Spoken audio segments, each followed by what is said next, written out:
y compartir pantalla. Bueno, ya había subido esta presentación a Tech Digital, entonces no sé si pudieron descargarla. O damos unos minutos para que puedan descargarla.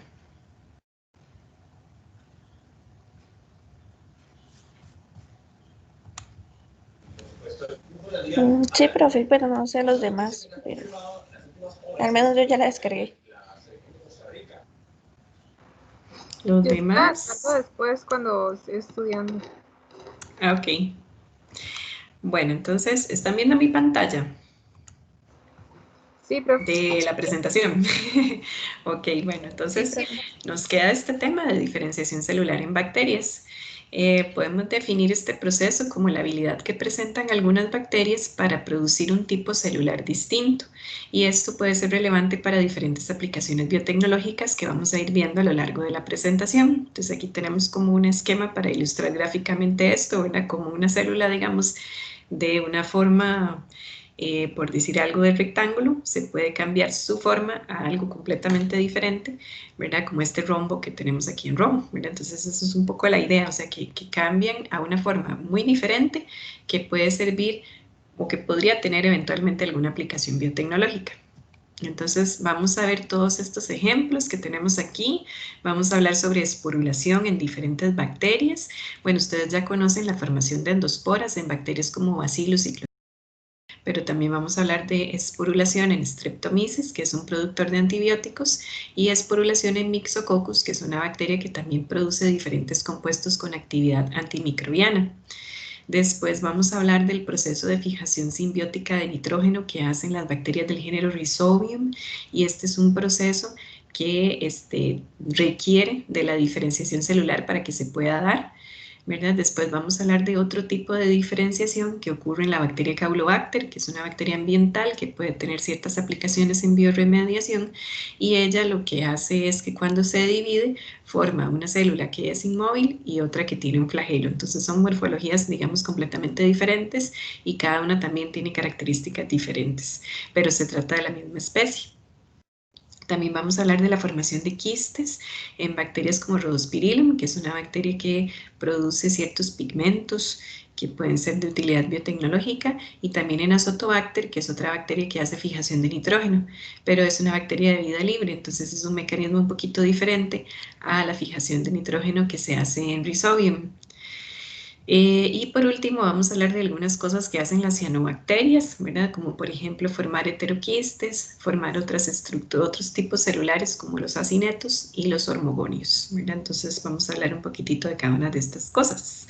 Vamos a empezar por las endosporas, que es el proceso de diferenciación celular que ustedes tal vez tienen más en mente, ¿verdad? O con el que están más familiarizados.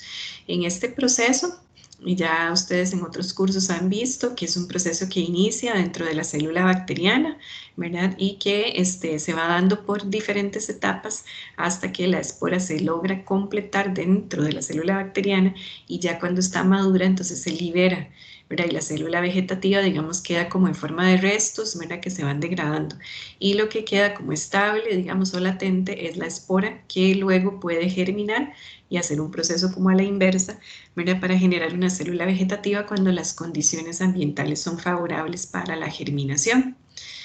Entonces, bueno, aquí rápidamente vamos a repasar cosas que ustedes ya saben sobre la estructura de las endosporas. Es una estructura que tiene varias capas, tiene un citoplasma que es muy denso, tiene un alto grado de deshidratación porque tiene mucho calcio, tiene otro compuesto que se llama ácido dipicolínico, y todos estos compuestos forman una matriz de dipicolinato de calcio que es resistente al calor y que es resistente a la deshidratación y que protege al material genético, que además está unido a proteínas que también lo protegen contra la radiación.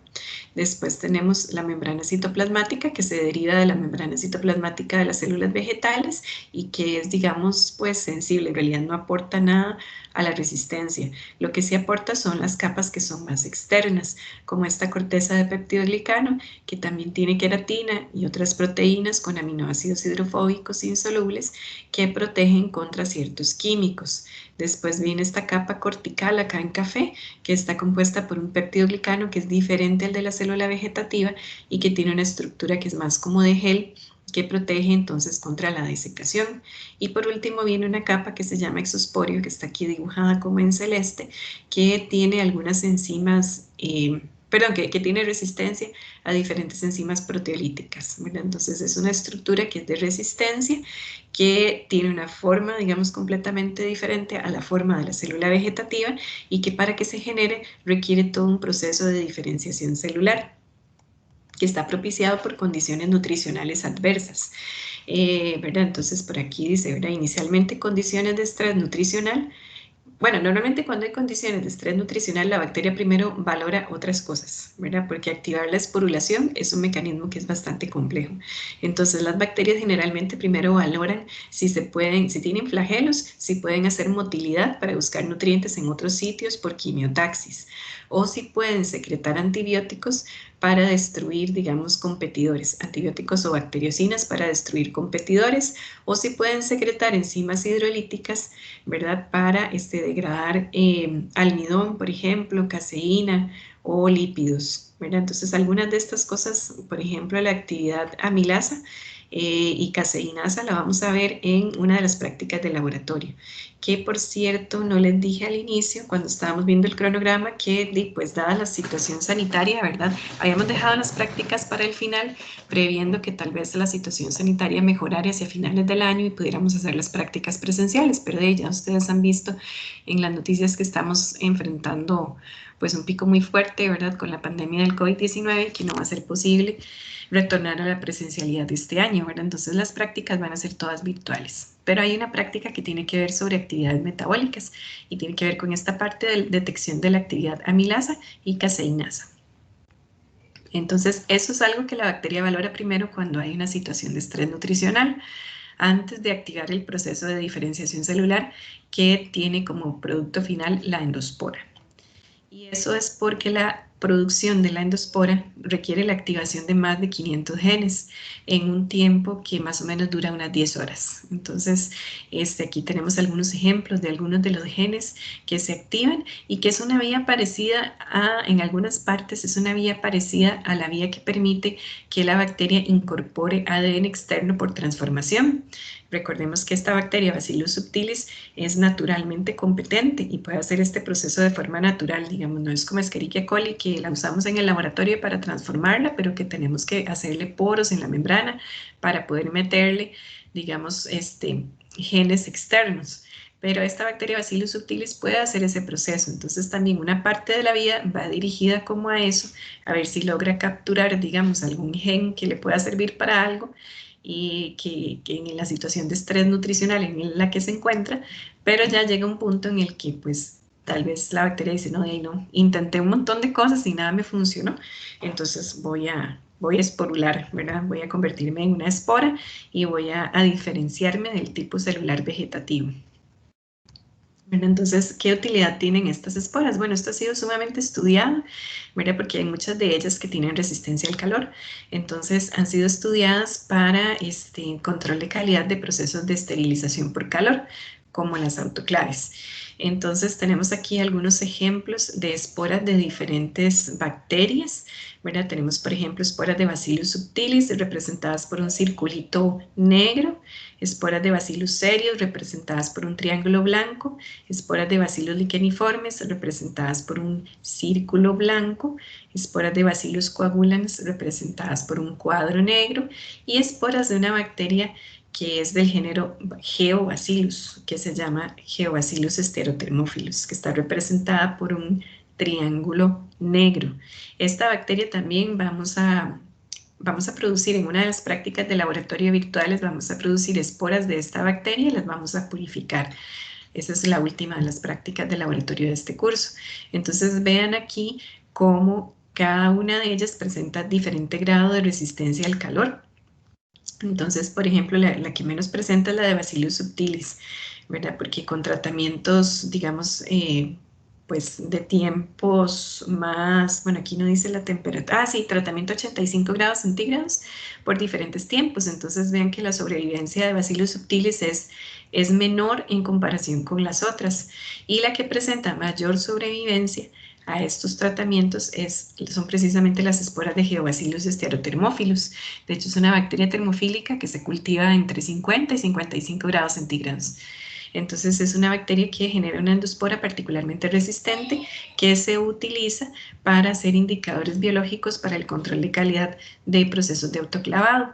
Entonces hay diferentes tipos de indicadores. Hay unos que son los que se usaban hace como unos 20, 30 años, que era, digamos, una ampolla de vidrio en donde había un medio de cultivo con un indicador de pH que generalmente era el púrpura de bromocresol, que, digamos, se veía púrpura, ¿verdad?, a pHs neutros, y que aquí mismo estaban todas las esporas, ¿verdad? Entonces aquí había una suspensión de esporas, generalmente 10 a las 6 esporas por mililitro de suspensión, y entonces esto se metía al autoclave y luego se ponía a incubar a 55 grados, y si había sobrevivencia de las esporas, eso significaba que las condiciones de autoclavado no habían estado lo suficientemente bien como para poder darle muerte a estas esporas, ¿verdad?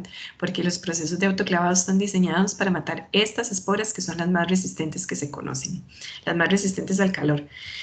Y entonces, bueno, ¿qué pasaba? Y las esporas germinaban y empezaban a fermentar los azúcares del medio, y eso producía una disminución en el pH que hacía que el viraje del indicador de pH cambiara, digamos, que el indicador virara y cambiara de color a un color amarillo.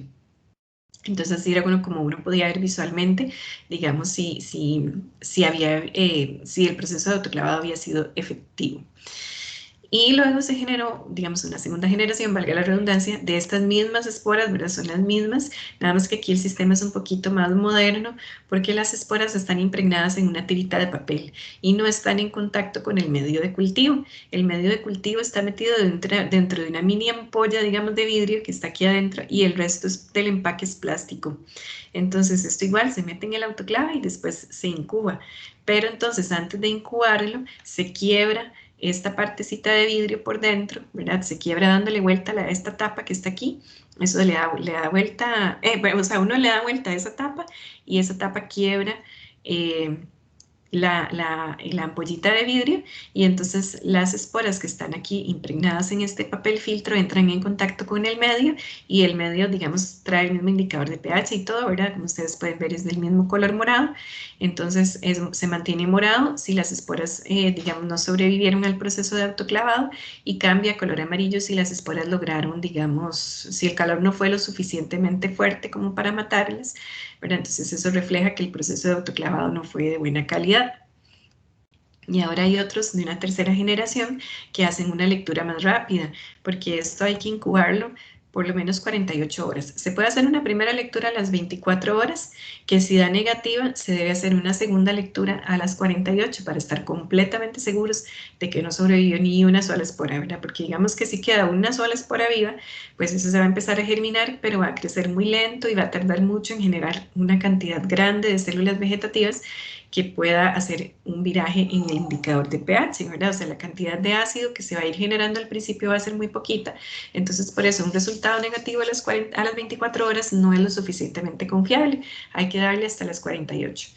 Incluso algunos indicadores hablan de hasta 72 horas para poder tener un resultado negativo confiable, entonces era mucho tiempo, ¿verdad? Entonces los de tercera generación, que son los mismos, digamos, es lo mismo que el de segunda generación, nada más que se hace una lectura por absorbancia para detectar una enzima que se llama alfa-glucosidasa. Mira, entonces esta misma ampollita plástica que por dentro tiene la ampollita de vidrio que tiene el medio, y además tiene también la tirita de esporas, ¿verdad? Una vez que ustedes rompen, ¿verdad? La ampollita que tiene el medio, ¿verdad? Que el medio se libera, que entra en contacto con la espora, eso se pone a incubar, pero nada más 3 horas.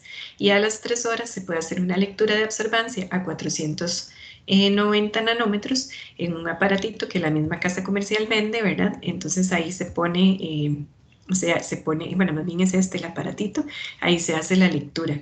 Y es una lectura rápida, ¿verdad? Que si se está produciendo esa enzima es porque hay un metabolismo bacteriano activo. Entonces no hay que esperar hasta que la acidificación del medio sea lo suficientemente alta para que cambie el color del indicador de pH. Siempre tiene el indicador de pH y siempre se puede hacer lectura tradicional si no se cuenta con el aparatito, ¿verdad? Pero si se puede tener los medios para adquirir el aparatito, pues es mejor porque entonces ya a las 3 horas puede uno tener una lectura confiable sobre si el proceso de autoclavado fue de buena calidad o no.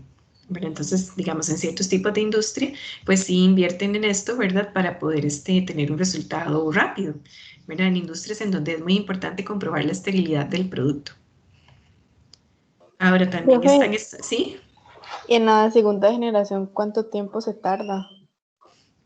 Estas lecturas, como les decía, tradicionales son de 24 a 48 horas. Entonces, esta es exactamente igual que la primera. La ventaja que tiene es porque a veces se había visto con la primera generación que al estar las esporas en contacto con el medio, podían, digamos, germinar si esto no está siendo bien almacenado. Digamos, en una situación en la que se daña la refrigeradora, porque esto se debe almacenar en refrigeración, se daña la refrigeradora, se empieza a calentar y se genera una temperatura que pueda ser lo suficientemente alta, y las esporas estaban en contacto con el medio, entonces podían comenzar a germinar y podían, después tal vez habían empezado la germinación, pero pasaba lo mismo que la lectura de las 24 horas, ¿verdad? Todavía la acidificación del medio no era lo suficiente y entonces metíamos eso al autoclave y tal vez no se terminaba de morir y de ahí entonces se da un falso positivo, ¿verdad? Entonces la segunda generación se diseñó de esta manera para evitar falsos positivos por el hecho de que las esporas estaban antes en contacto con el medio. Entonces es nada más para que no haya posibilidad de que se dé una germinación de esporas porque no van a estar en contacto con el medio hasta que ya pasó todo el proceso de autoclavado y ustedes giran la tapa café para romper, digamos, la ampollita que tiene el medio, y entonces ahí sí ya las esporas están en contacto con el medio y se ponen a incubar, ¿verdad? Pero en este caso, con los de tercera generación, básicamente el indicador es el mismo, lo que cambia es que se diseñó un aparato que puede detectar la presencia de esta enzima, que es una de las primeras que se activa en el metabolismo cuando las esporas germinan. Entonces no hay que esperar las 48 horas que se debía esperar con los de primera y los de segunda generación. Ahora Ok, también gracias, están, profe. con gusto, también están esterilizadores de este tipo con esporas de la misma bacteria para procesos de esterilización con óxido de etileno. Entonces, de ese es el mismo producto, nada más que es para control de calidad de otro proceso de esterilización, que también son procesos diseñados para matar los mismos tipos de esporas, ¿verdad? Entonces, de ahí es otra aplicación que pueden tener. Ahora vamos a pasar a hablar sobre la esporulación, pero en otros tipos de bacterias. Por ejemplo, en Streptomyces, que es una bacteria gram positiva que pertenece al filo de los actinomicetes o actinobacterias, y esta presenta un crecimiento muy parecido al de los hongos, que es en forma de filamentos o de hifas, ¿verdad? De hecho, antes estas bacterias se pensaba que pertenecían a los hongos, pero ya después se vio que no son eucariotas, sino que son procariotas, pero que tienen un crecimiento muy parecido.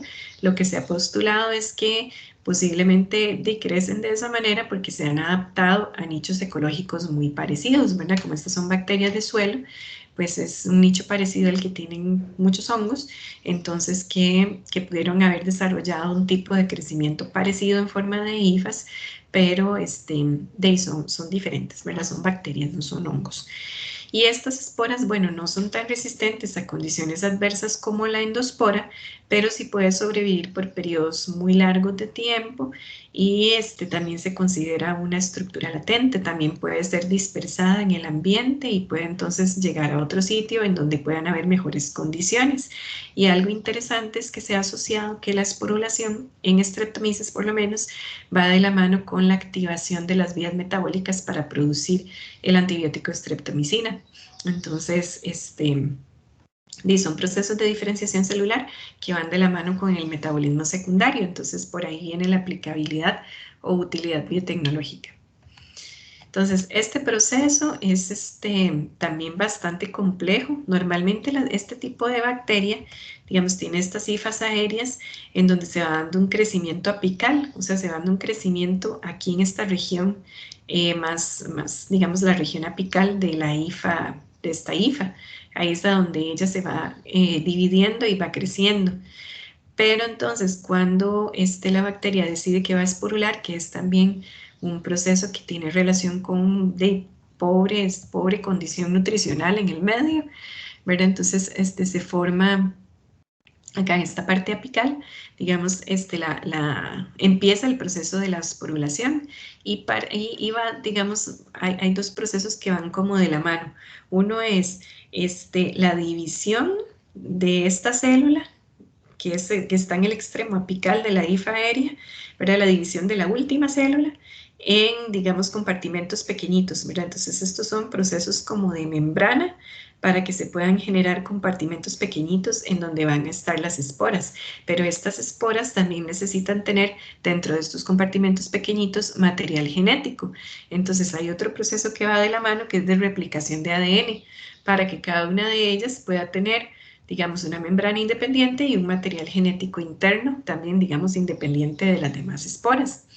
Entonces, para la parte de la membrana, de los procesos que ocurren en la membrana, para la división celular, digamos, participa esta proteína que está representada en amarillo, que se llama FTSZ, que entonces primero hace como unos filamentos helicoidales. Y después estos filamentos helicoidales se transforman como en unos anillos que van a marcar los sitios en donde van a generarse, digamos, diferentes células. Estos anillos luego se transforman en septos que van dividiendo entonces la membrana de la hifa original digamos, compartimentos pequeñitos, y después participa esta otra proteína MRB que termina de hacer como la división de estos septos para que se puedan formar, digamos, como células aparte, ¿verdad? Células más pequeñas, pero células diferentes. Y entonces, en cuanto al ADN, ¿verdad? También está en proceso que va paralelo, ¿verdad? Con el de la división de la membrana y del citoplasma. En el caso del ADN participa primero esta proteína que se llama PAR-A, que viene haciendo unos filamentos parecidos a los filamentos helicoidales que hace la proteína FTSZ, pero es para marcar, digamos, el sitio en donde va a llegar esta otra par B que se asocia al origen de replicación del ADN, y entonces empieza a hacer, digamos, a replicar ADN, digamos, a replicar mucho el material genético, ¿verdad? A hacer muchas copias para que entonces luego, bueno, viene la otra FTSK, ¿verdad? Que es codificada en el mismo operón que la FTSZ.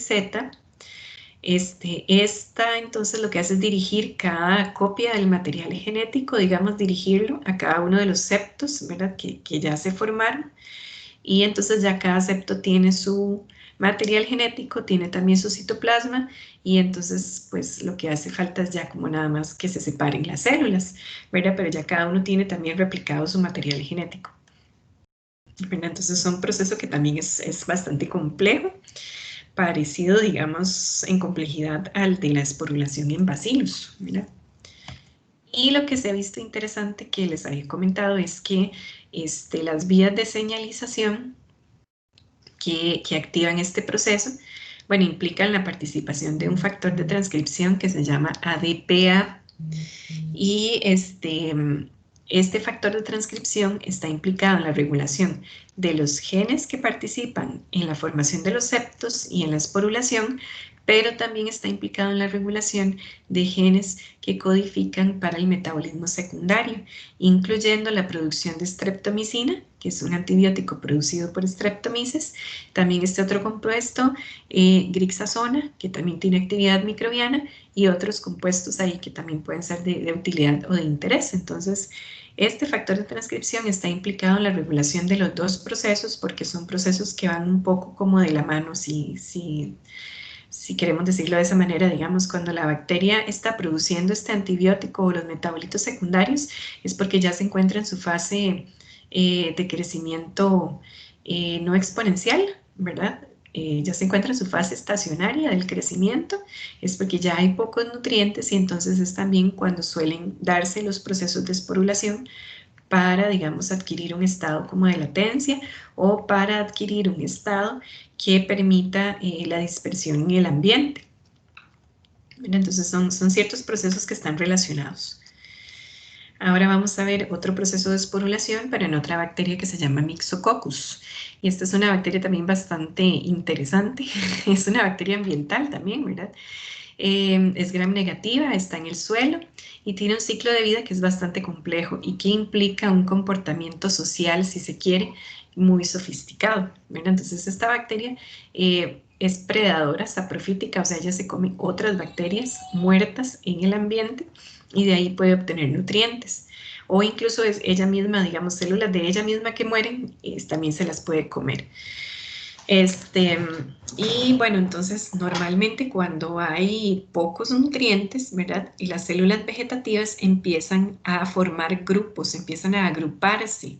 Y estos grupos se van haciendo cada vez más grandes y van adquiriendo una forma como de montículo, como de montañita, ¿verdad? Y luego esta montañita de células vegetativas empieza a diferenciarse en células que van a formar un cuerpo fructífero. Es un cuerpo fructífero macroscópico, o sea, es grande y es multicelular, ¿verdad? Está formado por muchas células diferentes. Y este cuerpo fructífero es el que va a generar las esporas, que son el proceso, digamos, que va a permitir también dispersión en el ambiente y un estado como de latencia esperando condiciones nutricionales más favorables, ¿verdad? Entonces, cuando la espora germina, se regenera todo este ciclo, ¿verdad? De producción de células vegetativas que se empiezan a dividir, que se empiezan a agregar, que empiezan a formar los montículos y los cuerpos fructíferos. Y bueno, en estos cuerpos fructíferos normalmente siempre cerca del cuerpo fructífero quedan algunas células vegetativas sin diferenciar, que están por ahí cerca del cuerpo fructífero. Y entonces lo que se ha visto es que esas células tienen un tipo de motilidad un poco diferente a las células que están dentro del cuerpo fructífero, que son como estas que se ven aquí en la parte más gruesa. Estas, digamos, suelen moverse por el pili. En cambio, las otras se mueven principalmente por adhesiones focales. Pero bueno, básicamente, ¿por qué es que tiene que moverse, verdad? Digamos, ¿por qué es importante que se mueva? Bueno, porque como les decía, se come, y son predadores saprofíticos, ¿verdad? Entonces se comen otras bacterias que están muertas y que están cerca, digamos, o bacterias que mueren dentro del mismo cuerpo fructífero, pero entonces para las que son de otro tipo y que están cerca, entonces por eso el cuerpo fructífero tiene que moverse hacia donde están esas bacterias. Entonces aquí en esta imagen podemos ver dos tipos de estrategias de ataque hacia otras bacterias que están cerca. Y entonces, bueno, hay una que se dice que es frontal, que es cuando el cuerpo fructífero se desplaza hacia un lado de la bacteria que se quiere comer y ahí se la come, ¿verdad? Y hay otro que se dice que es periférico porque entonces estas células del cuerpo fructífero empiezan a rodear a la bacteria que se quiere comer hasta que ya se la puede comer, ¿verdad? Entonces, esta estrategia de diferenciación en este cuerpo fructífero, la diferenciación de la célula vegetativa en las células que forman parte del cuerpo fructífero, tiene es una estrategia que permite optimizar el uso de las enzimas hidrolíticas que produce el cuerpo fructífero y de metabolitos secundarios, porque también es una bacteria que produce, voy a saltarme esto un momentito, muchos metabolitos secundarios con actividades antimicrobianas. Entonces, vean, aquí hay una lista de todos los compuestos antibacteriales que son producidos por bacterias del género Myxococcus. Entonces, vean que son bastantes con diferentes mecanismos de acción. Hay algunos que también son antifúngicos, no solo antibióticos, digamos, antibacterias, pues, sino también compuestos antihongos. Para poder matar, digamos, estos organismos que se encuentran cerca y podérselos comer.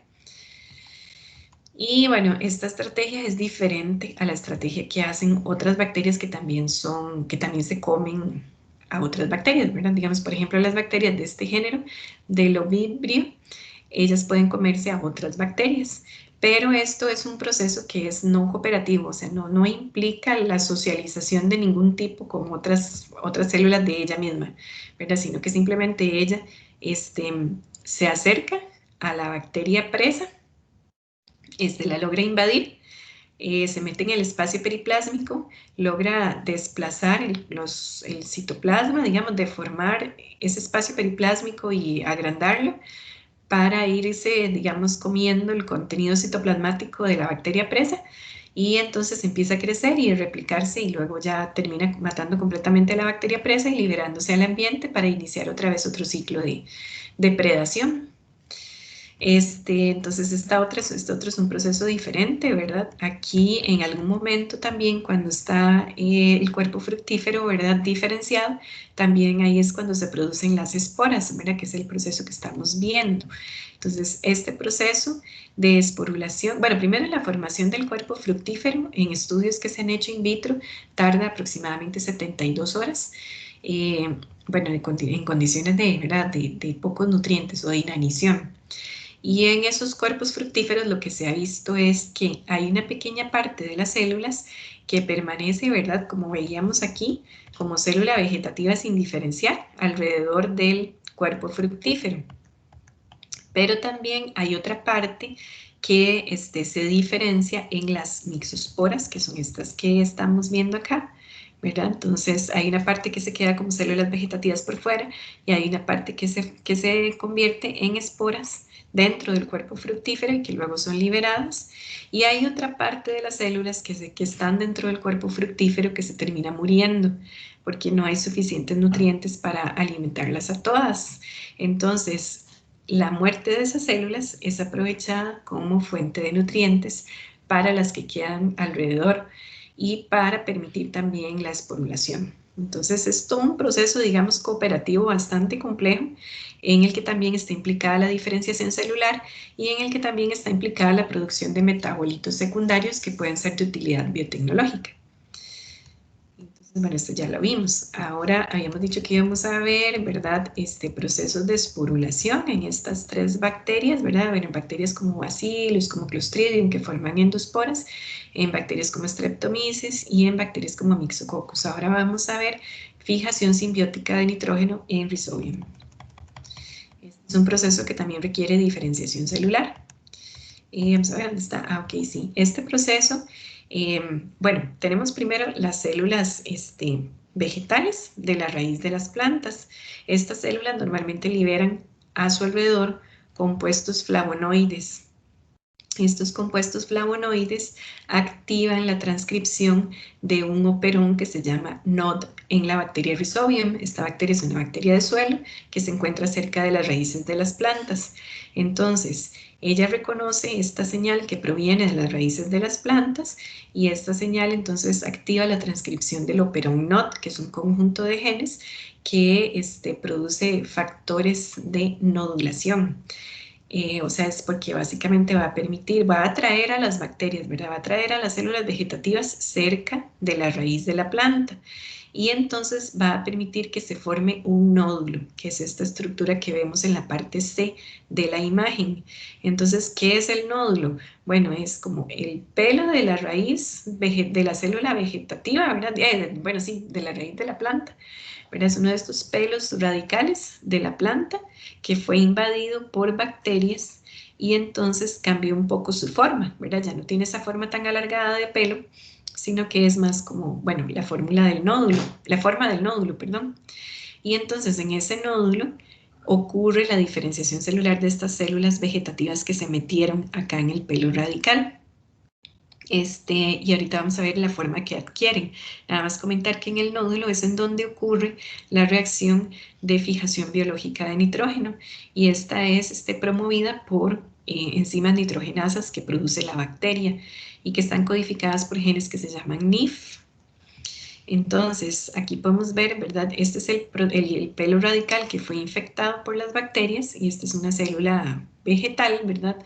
Y aquí entonces estas bacterias empiezan a entrar dentro de esta célula vegetal, forman un simbiosoma, que es como una vacuolita que tiene la bacteria, y ahí es a donde empieza el proceso de diferenciación celular. Esta célula vegetativa que está dentro del simbiosoma va a adquirir una forma diferente y se va a pasar a llamar bacteroide, que es la forma vegetativa, la forma celular que puede hacer la fijación de nitrógeno. O sea, estos genes NIF solo se activan en el bacteroide. Entonces aquí podemos ver cómo se va dando esa diferenciación celular, ¿verdad? Aquí en A tenemos las células vegetativas que empiezan a alargarse y después empiezan a ser otra vez cada vez como más largas, ¿verdad? Y van adquiriendo al final en el bacteroide una forma que es como de Y o de letra Y, ¿verdad? No sé si lo ven aquí. Son formas así como ramificadas y son mucho más grandes en tamaño que la célula vegetativa. Y cuando ya la bacteria se ha diferenciado y adquiere esta nueva forma de bacteroide, ahí es cuando puede activar la transcripción de los genes NIF para producir la enzima nitrogenasa, que es la que va a realizar el proceso de fijación de nitrógeno, que es, digamos, la utilidad biotecnológica que tienen estas bacterias. Ahora vamos a comentar otro proceso de diferenciación celular que se da en la bacteria Campylobacter. Esta bacteria es, bueno, está la especie Crescentus, que es una de las más estudiadas. Esta especie es una bacteria ambiental que tiene una división celular asimétrica. Entonces va a generar una célula que es inmóvil, que se llama en inglés stock cell, ¿verdad? Es esta que está aquí, que tiene como un pie, ¿verdad? Está adherida a alguna superficie y es completamente inmóvil. Y cuando se divide, genera otra que tiene un flagelo y que se puede mover, ¿verdad? Que es la que se llama en inglés Schwarmer cell.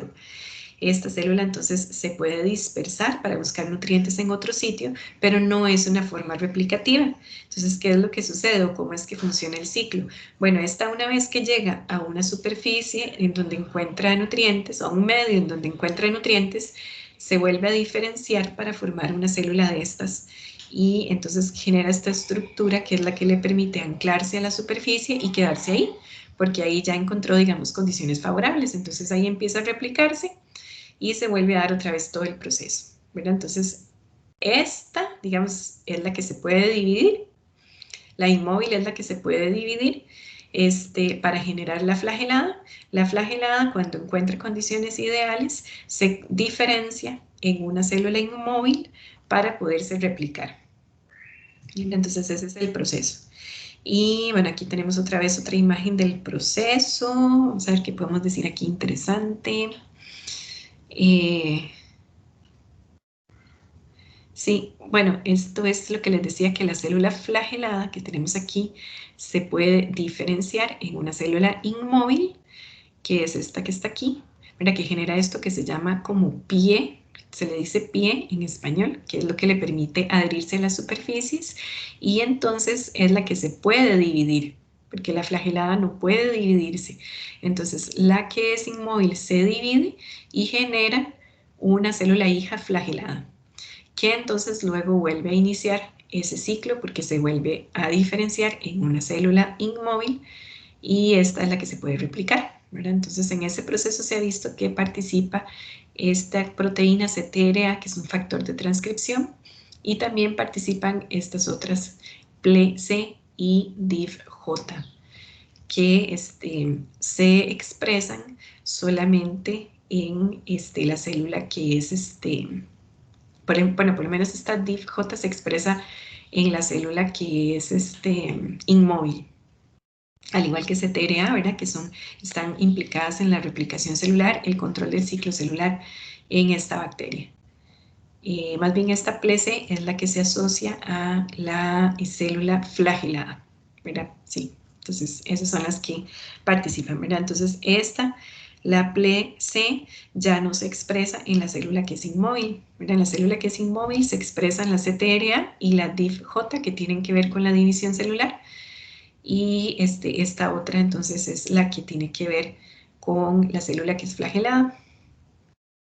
Y bueno, las aplicaciones biotecnológicas que tiene esta bacteria son bastantes, ¿verdad? Se han estudiado más que todo en bioremediación de ambientes contaminados con metales pesados, como el uranio, el cromo y el cadmio.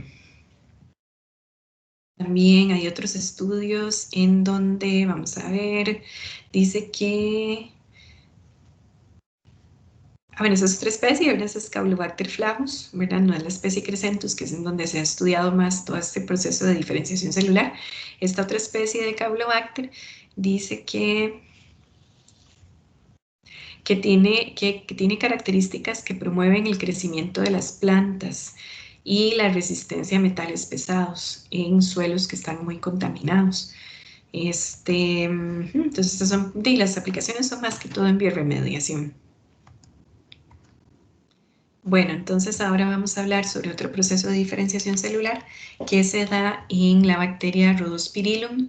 Esta es una bacteria que es fotosintética y que entonces puede producir diferentes tipos celulares, ¿verdad? Cuando está creciendo en presencia de luz en un medio líquido, adquiere una morfología que es como la de Vibrio cólera, ¿verdad? Que es un bacilo curvado y tiene un flagelo polar.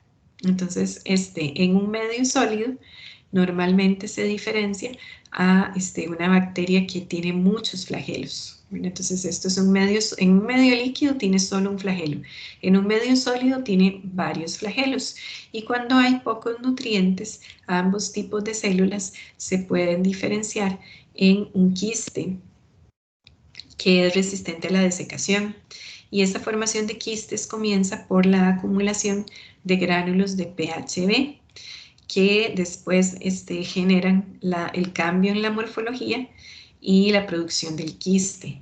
Normalmente se puede dar también una estructura que es multiquística, en donde, digamos, el quiste se divide y genera como puede generar hasta cuatro quistes.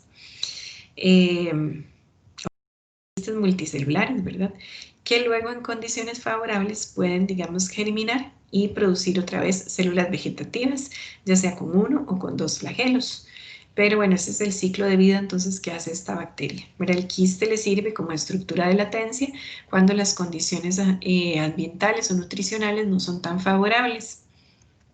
Y las aplicaciones que tiene esta bacteria son principalmente en la producción de pigmentos, ¿verdad? Vamos a ver primero esta otra. Aquí dice que esta bacteria se ha utilizado para cultivo masivo, digamos, con alta densidad celular para producción de pigmentos, vitaminas, coenzimas y otros productos de valor que han sido estudiados durante mucho tiempo, ¿verdad? Y se puede hacer este cultivo masivo, ¿verdad? Digamos en sistemas de producción grandes de esta bacteria.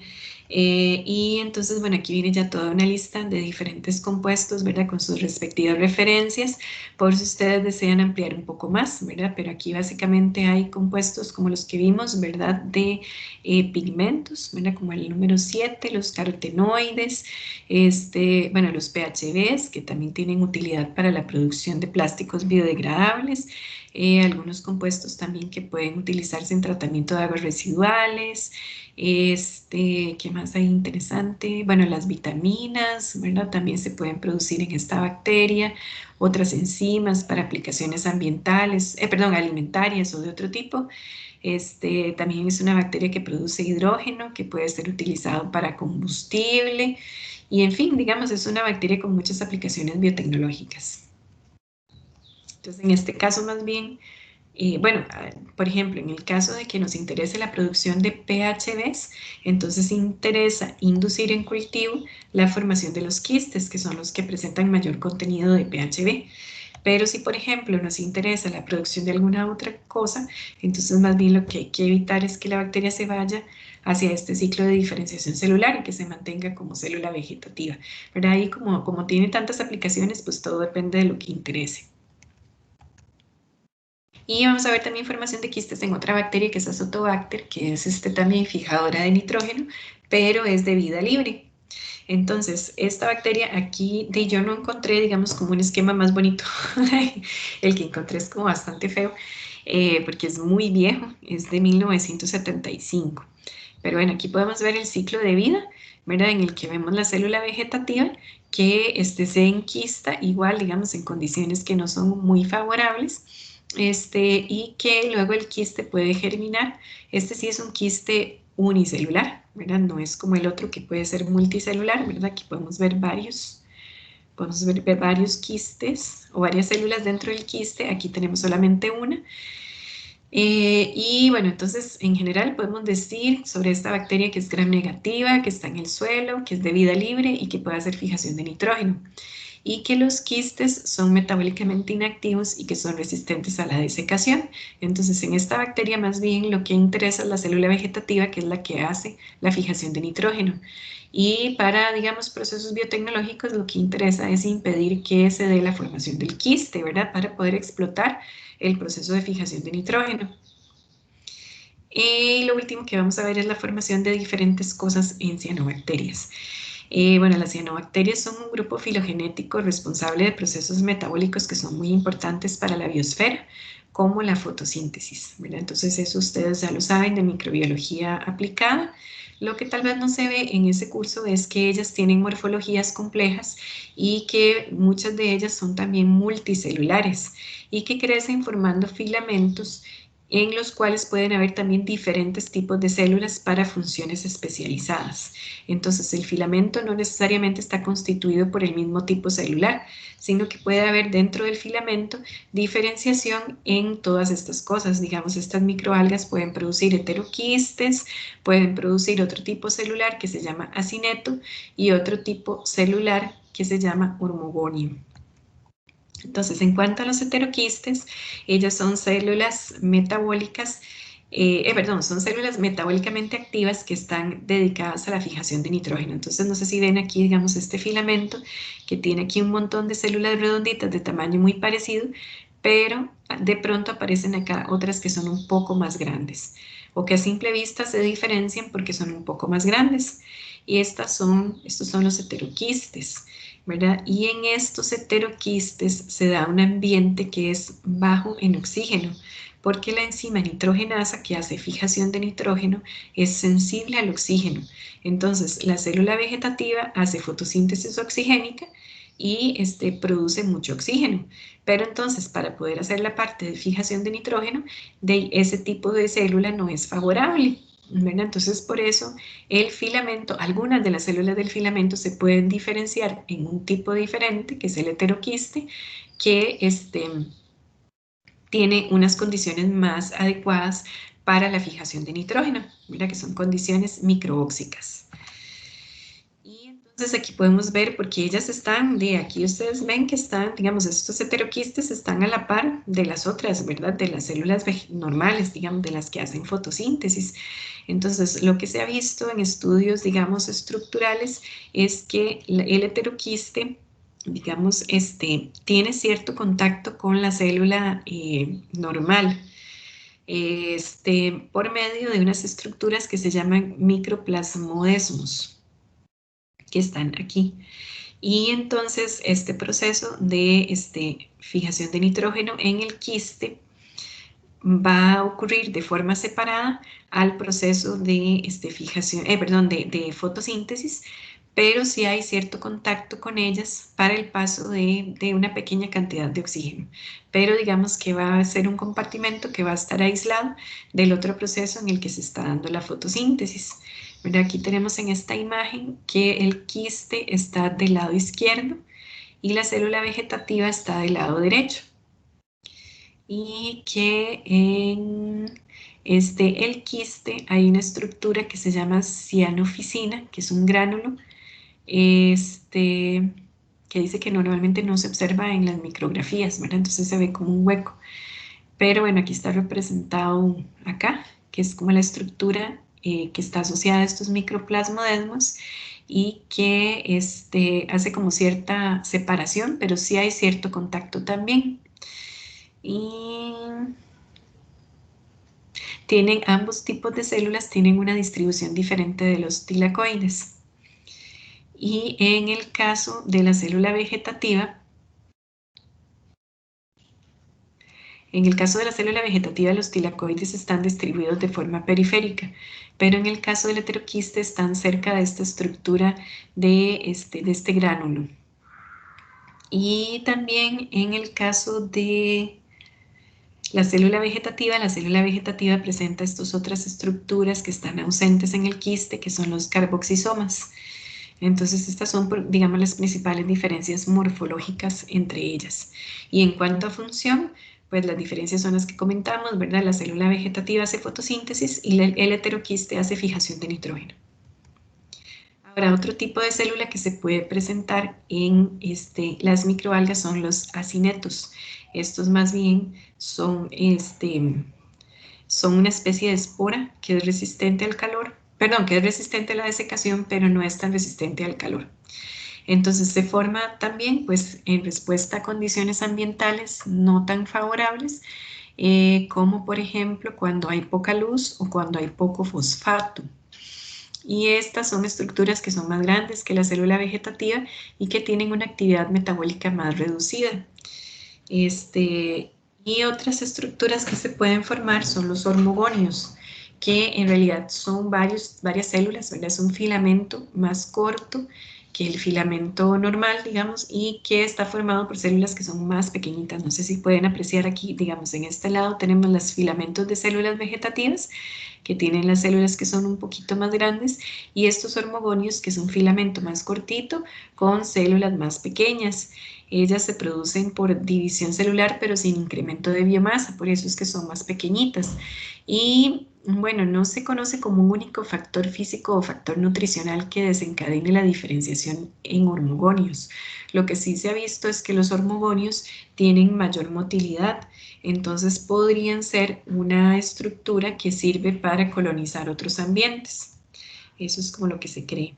Entonces aquí está como un ciclo de vida, digamos, de una microalga, ¿verdad? Que tiene su filamento de células vegetativas, tiene por acá una diferenciación en heteroquistes para hacer fijación de nitrógeno cuando hay poco nitrógeno, ¿verdad?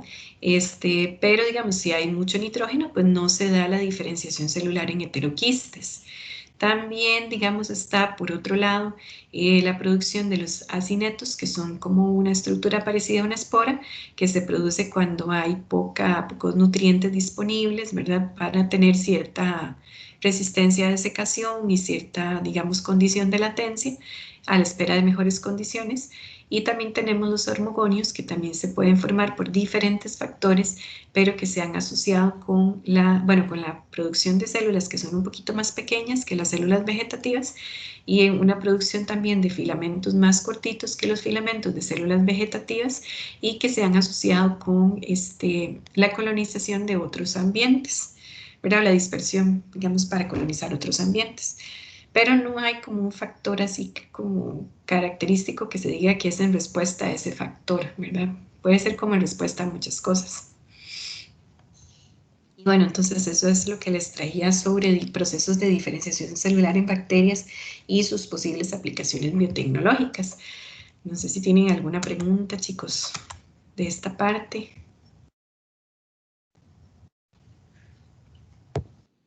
No, profe. No, profe, quedó súper claro, la verdad. Ok, bueno, entonces también igual ya saben, ¿verdad? Si más adelante están estudiando y les surge alguna otra duda, igual me pueden escribir algún correo o preguntarme por WhatsApp, ¿verdad? Como les quede más fácil. Esta presentación ya la subí, lo que me hace falta es subir los videos que se generan, bueno, una vez que tenga grabación, muy importante, vamos a tener grabación.